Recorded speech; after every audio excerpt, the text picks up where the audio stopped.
Hello guys, Coach Vilius here. Welcome to the last part of Coming Across the Ball series. For the fifth part, I keep about aiming, how aiming is impacting, are you coming across the ball or not.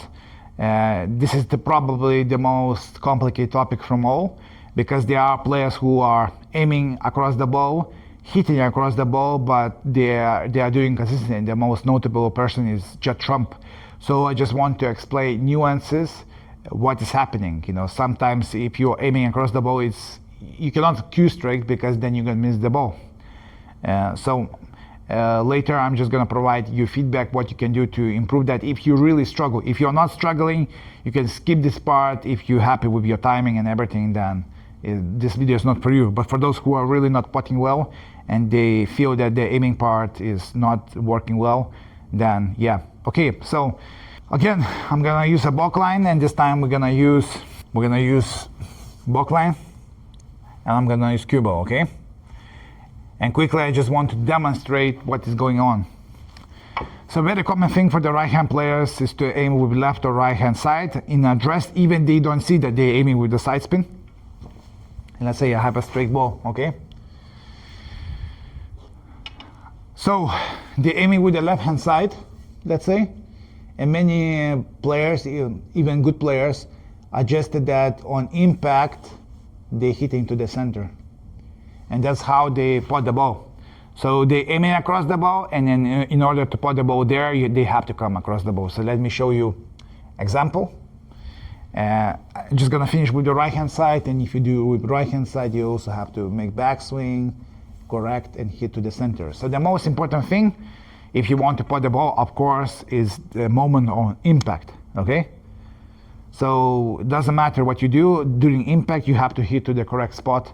That's the physics behind it, because you have like very little time during impact with the cue, so that it shows you even if you play across the ball, if you impact hitting just a few millimeters, you will pot the ball. So that's like physics and the facts, okay?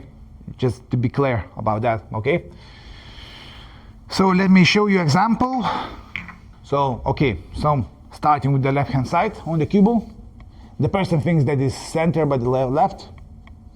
Then on backswing, corrects himself. The cue went to the right, but on impact, it goes straight and go right there. So with this kind of techniques, you need to practice a lot. You need to have a very, very good timing.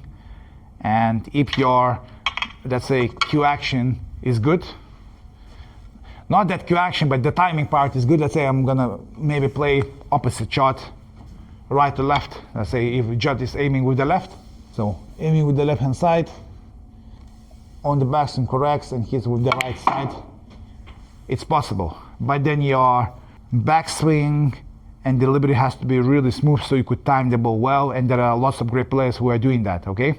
If you are starting out and you're a beginner player, I want to give you one practice drill without any other gadgets. There are like Chris Hendry balls, there are Mark Williams, like cue line. They are great tools. I use them because they are good visual reference for the people. But I just want to give you one framework what you can do to make sure that you cue better. So what I do, as I said, this is for the beginner intermediate players who are really struggling. If you're not struggling, don't do that. You don't need that. But if you are struggling and you want to be better, so what I do, if there's somebody who is really struggling with the spin, I make on purpose that the person only sees the center part of the cue ball, so you cannot see left or right side, okay? And what I make him to do, I just put two balls right here. And the purpose is to get as much as possible to the center as much as possible. So in that case, and also there is another way what you can do. So in order to aim as much as possible to the center, there are lots of shots with side spin in the snooker, but this is for the technical purposes I put here. So I put three references, okay? First references, so back part of the cue you put on the line, like this, okay? So you don't want to be to the left or to the right. You want to make sure that your cue is pointing right here. You want to aim to the center part of the cue ball. Now you cannot aim to the left side because you're gonna hit the red. and then you have to hit to the gap here, and the cue ball after impact has to come back to the tip. And this is one of the ways what you can do to work on your alignment. So back part of the cue and front part of the cue on the line, without using any gadgets, because the gadgets are great stuff.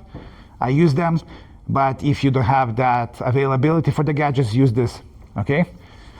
So you make sure that you put your back part of the cue on the line, okay?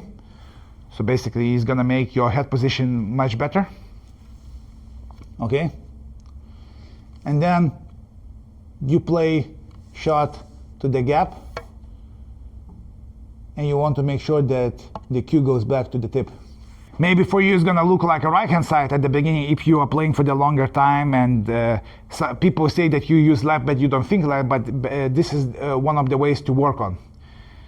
Up and down the spots, there are too many big distances, you have to walk too much, but when you put this framework across the ball, you can work on that. So you know that you're aiming to the center, and then you can check the cue direction. So you see, the cue went straight and I hit it to the center. I know exactly that I hit it to the center because back part of the cue was online. I was aiming to the center, I got through the gap and the cue will go back. So that's like evidence what you can see, okay?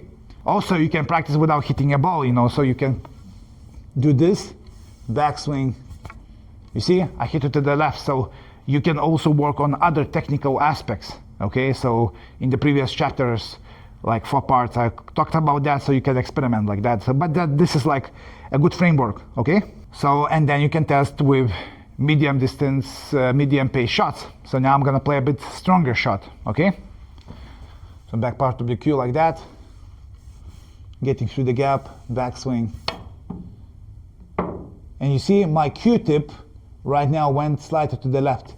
It didn't touch the red, but it's just enough to have put few millimeters offline, and then the result is obvious. So right now I put it left. Maybe my gap was a bit too big, so I'm gonna put less gap, okay?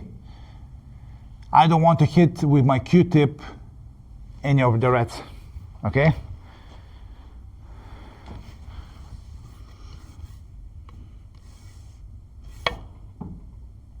And this time it was slightly left-hand side, but much better. As I said, you know, even good players having slightly across the preference, I have slightly left. It's not easy to read out, but with this framework, you can, you need to work to make it better, okay? Okay, so now in the membership program, I'm gonna show you even more details. So if you want to see more details, stay tuned, okay?